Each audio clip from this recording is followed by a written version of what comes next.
Nama pemain berdarah Indonesia Pascal Struijk kembali mencuat setelah berhasil membawa Leeds United promosi ke Liga Utama musim 2025-2026. Kepastian promosi ini diraih setelah Leeds United meraih kemenangan meyakinkan 6-0 atas Stoke City Senin malam 20 April 2025 waktu Indonesia Barat.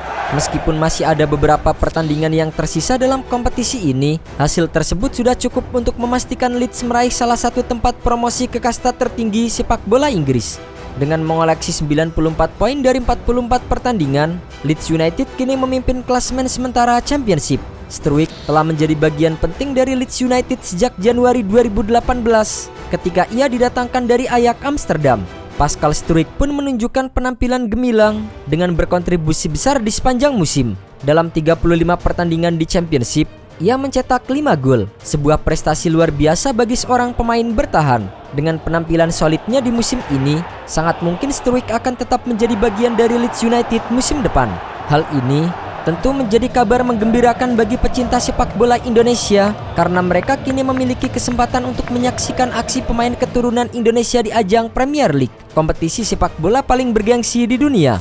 Pascal Struijk yang lahir di Deurne pada 11 Agustus 1999 memiliki potensi besar untuk memperkuat timnas Indonesia meskipun ia berkewarganegaraan Belanda. Dengan tinggi badan 1,90 meter, Struijk bisa menjadi pasangan ideal untuk J.I.J.S dalam lini pertahanan, membentuk duet yang kokoh dan solid. Bermain di Championship, kasta kedua Liga Inggris, Struijk menonjol dengan kontribusi ofensif yang luar biasa untuk seorang bek tengah. Kemampuan bertahannya yang tangguh dipadukan dengan ancaman situasi bola mati menjadikannya pemain yang tak bisa diabaikan. Sementara itu, J.I.J.S yang sukses membawa Venezia promosi ke Serie A pada musim lalu terus menunjukkan kemampuannya sebagai pemain kunci. Ia menjadi andalan tim dan beberapa kali tampil sebagai kapten. Dengan 28 penampilan dan total 2.498 menit bermain, J.I.J.S tidak hanya mengukir 2 gol, tetapi juga menunjukkan kualitas pertahanannya yang luar biasa. Ia tercatat melakukan 24 tackle, 14 intercept, 12 blok dan 66 sapuan sepanjang musim. Tak hanya itu, J.I.J.S juga memenangkan 63 dari 138 total duel dan 33 duel udara yang memperlihatkan kekuatan fisiknya sebagai bek tengah yang tangguh. Dengan kaki dominan kanan dan postur tubuh 1,90 meter, J.I.J.S memberikan keseimbangan yang sempurna dalam sistem pertahanan Venezia. Sayangnya, J.I.J.S bersama Venezia saat ini sedang dalam posisi kurang menguntungkan karena harus berjuang dari zona degradasi. Jika dibandingkan dari sisi nilai pasar, J.I.J.S menunjukkan perkembangan yang signifikan. Pada Desember 2024, nilai pasarnya tercatat sebesar 3 juta euro. Meski begitu, jika dilihat secara keseluruhan, Struijk lebih menonjol dalam kontribusi ofensif, sementara J.I.J.S unggul dalam aspek konsistensi bertahan. Keduanya memiliki karakteristik yang saling melengkapi.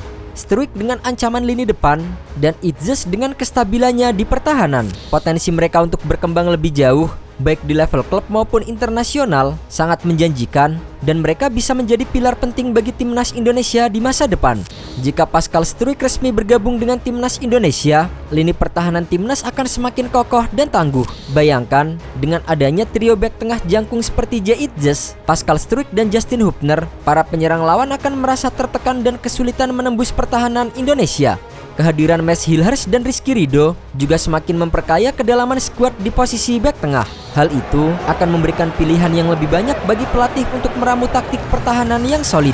Dengan rata-rata tinggi badan para bek tengah di atas 185 cm, timnas Indonesia akan sangat unggul dalam duel udara, salah satu aspek penting dalam pertahanan.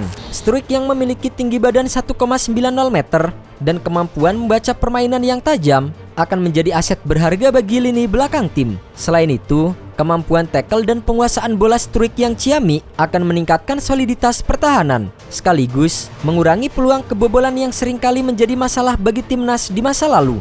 Dengan adanya banyak pilihan, pelatih Patrick Kluivert dapat menyesuaikan strategi dan formasi dengan lebih fleksibel. Spekulasi mengenai bergabungnya Struijk semakin kuat setelah terlihat kedekatannya dengan Kluivert di tribun stadion saat pertandingan antara Oxford United melawan Leeds United pada Sabtu 19 April 2025 dini hari waktu Indonesia Barat.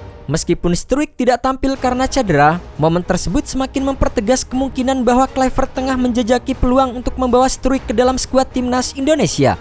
Fakta bahwa Struijk memiliki darah Indonesia dari kakek dan nenek dari pihak ayahnya, serta kenyataan bahwa ia belum pernah bermain untuk timnas Belanda senior, membuka jalan bagi naturalisasi dirinya. Pascal Struijk hanya tampil 3 kali untuk timnas Belanda U17, termasuk 2 kali di Euro U17 2016, yang semakin membesar peluangnya untuk bergabung dengan timnas Indonesia. Dengan bergabungnya Struijk, timnas Indonesia akan memiliki barisan pertahanan yang solid dan tangguh, khususnya dalam duel udara. Ini akan menjadi keuntungan besar saat menghadapi lawan-lawan yang kuat di berbagai ajang internasional.